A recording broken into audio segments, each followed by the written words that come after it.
আজি 21/5/2024 বৰ্ষৰ প্ৰাতঃ মুৰলী। ওম শান্তি। বাপ-দাদা মধুবন। আজি বাবাই কৈছে, মৰমৰ সন্তানসকল, শিৱ বাবা হৈছে বিস্ময়কৰ পিতা, শিক্ষক আৰু সদ্গুৰু। তেওঁৰ নিজা কোনো পিতা নাই। তেওঁ কেতিয়াও কাৰো পৰা একো নিশিকে। তেওঁ গুৰুৰ শৰণ লোৱাৰ দৰকাৰ নাই। এনেকৈ অভিভূত হৈ তোমালোকে স্মৰণ কৰিব লাগে। প্ৰশ্ন: স্মৰণ কৰাত কোনটো নবীনতা থাকিলে আত্মা সহজে পাৱন হ'ব পাৰে? উত্তৰ: যেতিয়া স্মৃতিত বহা, তেতিয়া পিতাৰ পৰা শক্তি আহৰণ কৰি থাকা। পিতাই তোমালোকক চাওক আৰু তোমালোকে পিতাক চোৱা। এনেকুৱা স্মৰণেহে আত্মাক পাৱন কৰি তুলিব পাৰে। এই স্মৰণ কৰাটো বহুত সহজ। কিন্তু সন্তানসকলে বাৰে বাৰে পাহৰি যায় যে মই আত্মা, শৰীৰ নহয়। দেহী অভিমানী সন্তানেহে স্মৃতিত তিষ্ঠি থাকিব পাৰে। ওম শান্তি। মৰমৰ সন্তানসকলৰ এইটো নিশ্চয়তা আছে যে এওঁ হৈছে আমাৰ বেহদৰ পিতা। তেওঁৰ কোনো পিতা নাই। জগতত এনেকুৱা কোনো মনুষ্য নাই যাৰ পিতা নাই। এটি কথা বৰ ভালকৈ বুজিবলগীয়া। আকৌ জ্ঞানো তেওঁ শুনাই যিয়ে কেতিয়াও নপঢ়ে। নহ'লেতো মনুষ্য মাত্ৰে কিবা নহয় কিবা নিশ্চয় পঢ়ে। শ্ৰীকৃষ্ণও পঢ়িছে। পিতাই কয়, মই কি পঢ়ো? মইতো পঢ়াবলৈ আহিছোঁ। মই পঢ়া নাই। মই কাৰো পৰা শিক্ষা লোৱা নাই। কোনো গুৰুৰ শৰণ লোৱা নাই। ড্ৰামাৰ পৰিকল্পনা অনুসৰি পিতাৰ নিশ্চয় উচ্চতকৈ উচ্চ মহিমা হ'ব। গায়নো কৰা হয় উচ্চতকৈও উচ্চ ভগৱান। তেওঁতকৈ উচ্চ আকৌ কোন হ'ব? কোনো পিতা নাই, কোনো শিক্ষক নাই, কোনো গুৰু নাই। এই বেহদৰ পিতাৰ কোনো পিতা, শিক্ষক, গুৰু নাই। এওঁ স্বয়ং পিতা, শিক্ষক আৰু গুৰু। এইটোতো বহুত ভালকৈ বুজিব পাৰা এনেকুৱা কোনো ব্যক্তি থাকিব নোৱাৰে। এনেকৈয়ে অভিভূত হৈ এনেহেন পিতা, শিক্ষক, সদ্গুৰুক স্মৰণ কৰা উচিত। মনুষ্যই এনেকৈ কয়ও, হে ঈশ্বৰ পিতা। তেওঁ জ্ঞানেৰে পৰিপূৰ্ণ শিক্ষকো হয়, পৰম গুৰুও হয়। এজনেই এনেকুৱা কোনো মনুষ্য নাথাকিব। তেওঁ পঢ়াবও লাগে মনুষ্যৰ শৰীৰত প্ৰৱেশ কৰি। পঢ়াবলৈ মুখটো নিশ্চয় লাগে। এইটো স্মৃতি যদি সন্তানসকলৰ প্ৰতি মুহূৰ্ততে থাকে, তেতিয়াও নাও পাৰ হৈ যাব।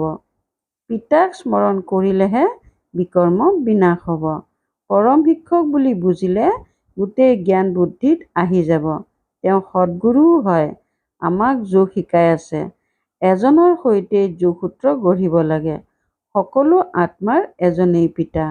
সকলো আত্মাকেই কয় মামেকম, কেৱল মোক স্মৰণ কৰা। আত্মাইহে সকলো কৰে। এই শৰীৰৰূপী গাড়ীখনক চলাওঁতা হৈছে আত্মা। সেইখনক ৰথ বুলিয়ে কোৱা বা আন কিবা বুলিয়ে কোৱা, মুখ্য চলাওঁতা হৈছে আত্মা। আত্মাৰ পিতা এজনেই। মুখেৰে কোৱাও আমি সকলো ভাই ভাই। এজন পিতাৰ সন্তান আমি সকলো ভাই ভাই। আকৌ যেতিয়া প্ৰজাপিতা ব্ৰহ্মাৰ শৰীৰত পিতা আহে, তেতিয়া ভাই ভনী হ'বলগীয়া হয়। প্ৰজাপিতা ব্ৰহ্মাৰ মুখ বঞ্চাবলী, গতিকে ভাই ভনী নহ'ব জানো? ভাই ভনী পৰস্পৰ কেতিয়াও বিবাহ পাশত আবদ্ধ নহয়। সেয়েহে এয়া সকলো প্ৰজাপিতা ব্ৰহ্মা কুমাৰ কুমাৰী হৈ গ'ল। গতিকে ভাই ভনী বুলি বুজিলে যেন পিতাৰ মৰমৰ সন্তান ঈশ্বৰীয় সম্প্ৰদায়ৰ হৈ গ'ল। তোমালোকে ক'বা, আমি পোনপটীয়াভাৱে ঈশ্বৰীয় সম্প্ৰদায়ৰ হওঁ। ঈশ্বৰ বাবাই আমাক সকলো শিকাই আছে। তেওঁ আন কাৰো পৰা শিকা নাই। তেওঁতো হয়েই সদায় সম্পূৰ্ণ। তেওঁৰ কলা কেতিয়াও কম হৈ নাযায় আৰু বাকী সকলোৰে কলা কম হৈ যায়।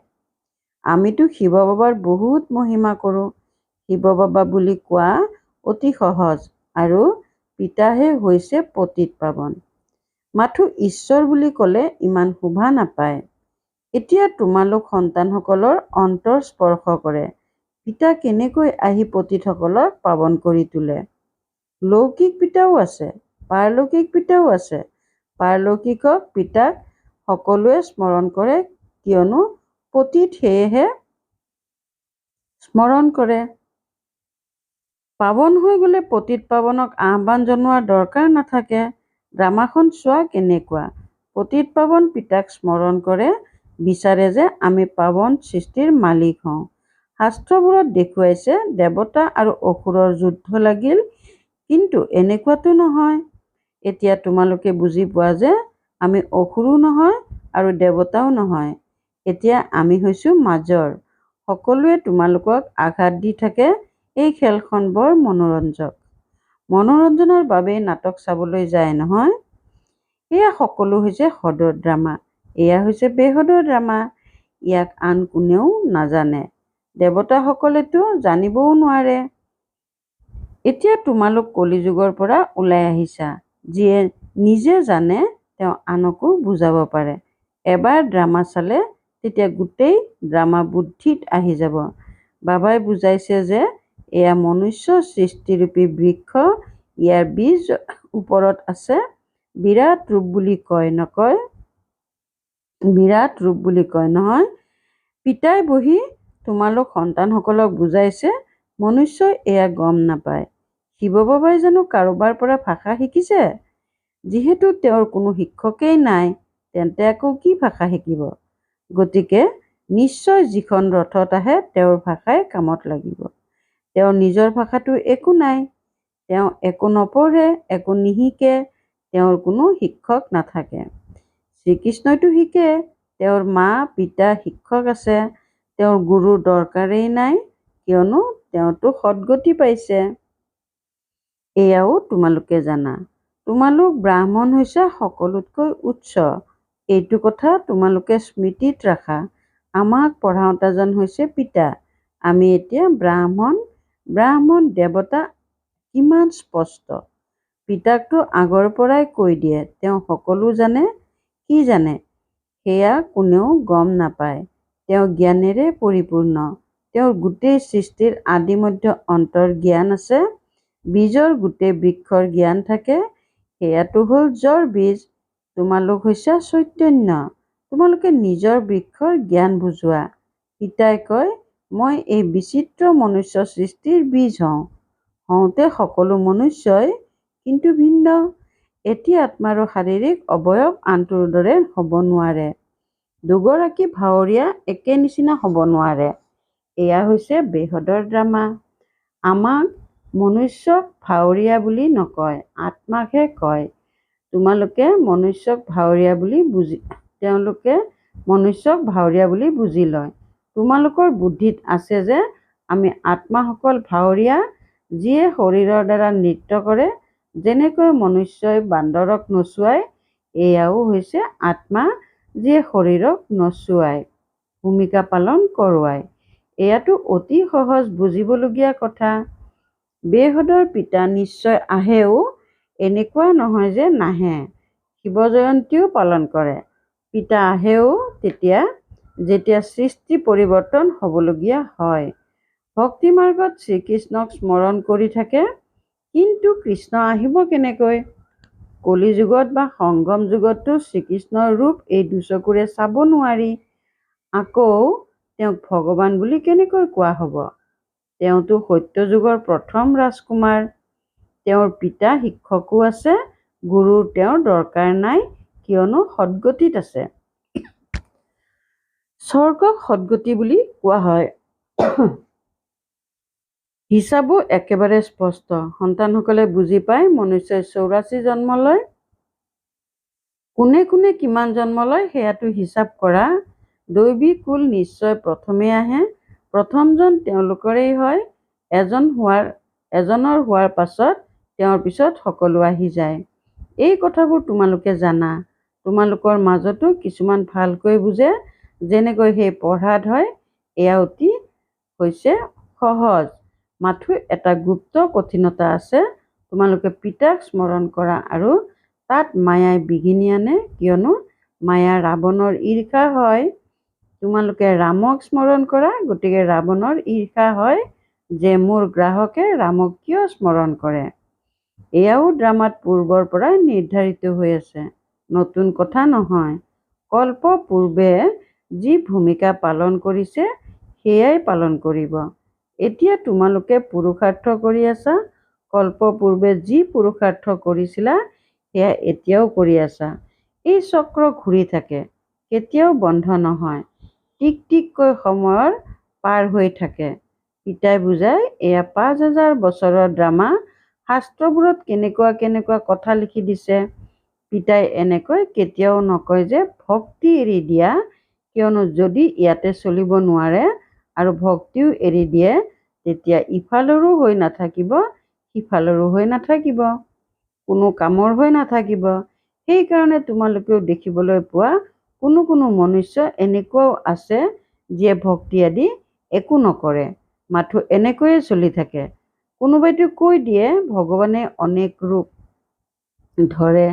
হেৰৌ, এয়াতো বেহদৰ ড্ৰামা অনাদি ৰচি থোৱা আছে, যি পুনৰাবৃত্তি হৈ থাকে। সেইকাৰণে ইয়াক অনাদি অবিনাশী বিশ্ব ড্ৰামা বুলি কোৱা হয়। এয়াও তোমালোক সন্তানসকলেহে বুজি আছা। ইয়াতো তোমালোক কুমাৰীসকলৰ বাবেতো বহুত সহজ। মাতাসকলে যি জখলা বগাইছিল তাৰ পৰা নামিবলগীয়া হয়।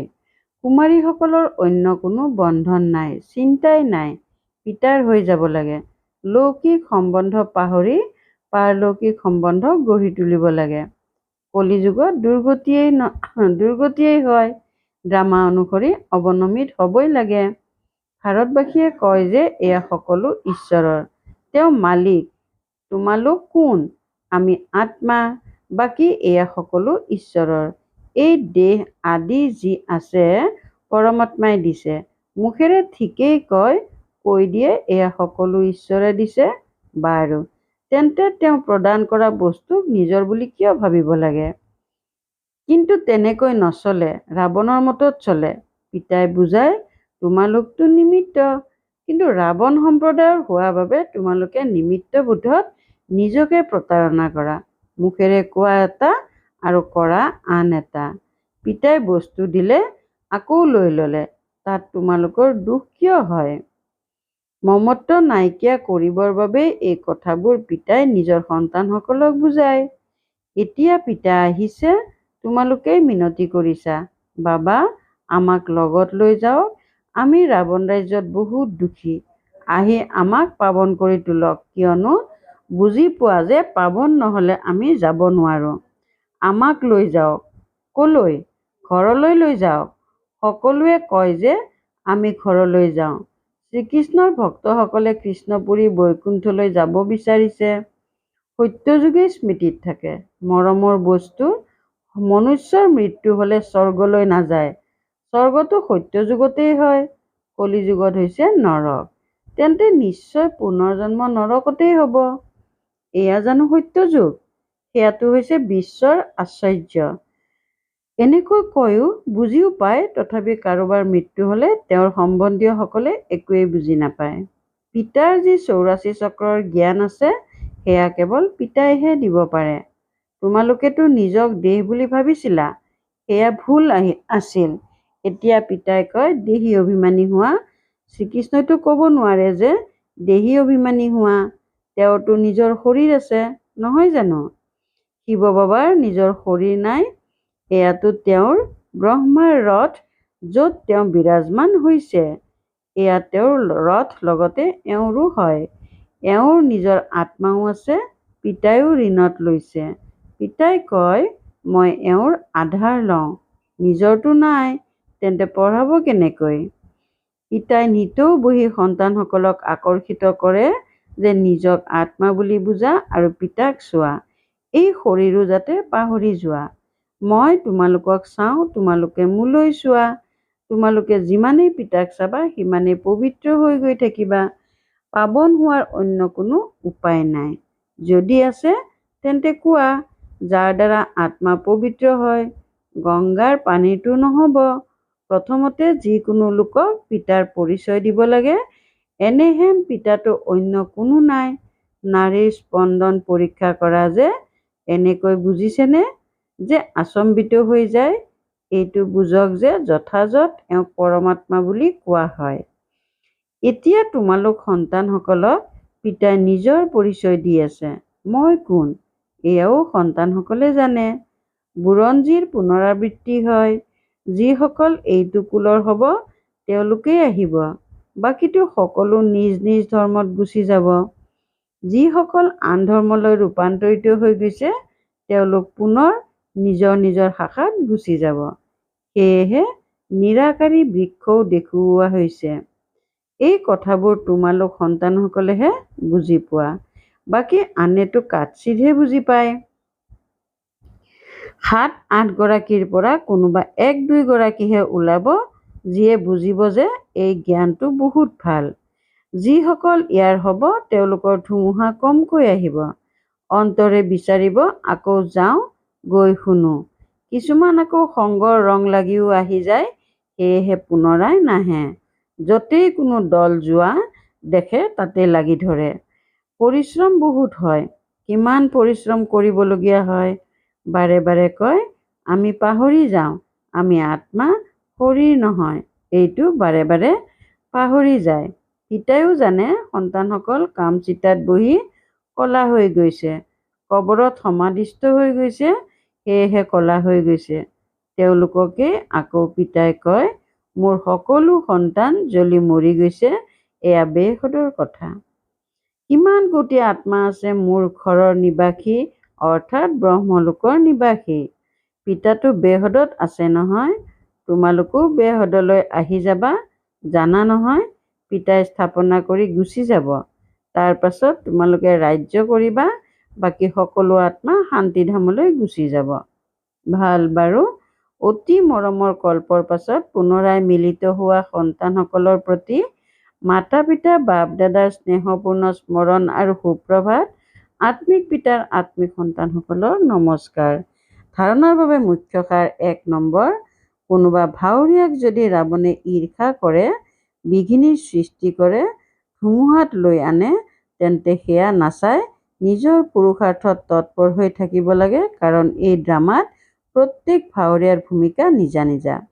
এইখন অনাদি ড্ৰামা ৰচি থোৱা আছে। 2 নম্বৰ। ৰাৱণৰ মতত চলি ঈশ্বৰৰ সম্পদৰ প্ৰতি অসাধু হ'ব নালাগে। সকলোৰে পৰা মমত্ব আঁতৰাই পুৰা নিমিত্ত হৈ থাকিব লাগে। বৰদান: সদায় একৰস মনোস্থিতিৰে সকলো আত্মাক সুখ শান্তি প্ৰেমৰ অঞ্জলি দিওঁতা মহাদানী হোৱা। সদায় একৰস মনোস্থিতিৰে সকলো আত্মাক সুখ শান্তি প্ৰেমৰ অঞ্জলি দিওঁতা মহাদানী হোৱা। তোমালোক সন্তানসকলৰ মনোস্থিতি যাতে সদায় আনন্দৰ এক ৰসত থাকে। কেতিয়াবা মনোস্থিতি বেয়া, কেতিয়াবা মনোস্থিতি বহুত আনন্দিত, এনেকুৱা নহয়। সদায় মহাদানী হওঁতাসকলৰ মনোস্থিতি কেতিয়াও সলনি নহয়। দেৱতা হোৱা মানে দিওঁতা। তোমালোকক কোনোবাই যিয়েই নিদিয়ক, কিন্তু তোমালোকে মহাদানী সন্তানসকলে সকলোকে সুখৰ অঞ্জলি, শান্তিৰ অঞ্জলি, প্ৰেমৰ অঞ্জলি দিয়া। শৰীৰেৰে সেৱা কৰাৰ লগতে মনেৰে এনেকৈ সেৱাত ব্যস্ত হৈ থাকা, তেতিয়া দুগুণ পুণ্য জমা হৈ যাব। শ্লোগান: তোমালোকৰ বিশেষত্বসমূহ প্ৰভু প্ৰসাদ, সেয়া কেৱল নিজৰ প্ৰতি ব্যৱহাৰ নকৰিবা, বিলাই দিয়া আৰু বঢ়োৱা। তোমালোকৰ বিশেষত্বসমূহ প্ৰভু প্ৰসাদ, সেয়া কেৱল নিজৰ প্ৰতি ব্যৱহাৰ নকৰিবা, বিলাই দিয়া আৰু বঢ়োৱা। ওম শান্তি। আনন্দৰূপী সম্পদেৰে সম্পন্ন সৌভাগ্যৱান আৰু প্ৰসন্নচিত্ত হ'বলৈ আজিৰ অব্যক্ত সংকেত: তোমালোক হৈছা যিসকল ভয়ভীত হোৱা আত্মা আছে, তেওঁলোকক শক্তিশালী কৰি তোলোতা, দুখৰ সময়ত সুখ দিওঁতা, সুখদাতাৰ সন্তান। সেয়েহে সদায় যাতে সুখ দিয়াৰ শ্ৰেষ্ঠ ভাৱনা থাকে। কোনোবা আত্মাই লাগিলে তোমালোকক যেনেকুৱাই ব্যৱহাৰ নকৰক, কিন্তু তোমালোক শ্ৰেষ্ঠ আত্মাসকলে সদায় সকলোকে আনন্দ প্ৰদান কৰা। তেওঁলোকে কাঁইট দিয়ক, তোমালোকে তাৰ পৰিৱৰ্তে গোলাপ দিয়া। তেওঁলোকে দুখ দিয়ক, তোমালোকে সুখদাতাৰে সন্তান সুখ দিয়া। ওম শান্তি।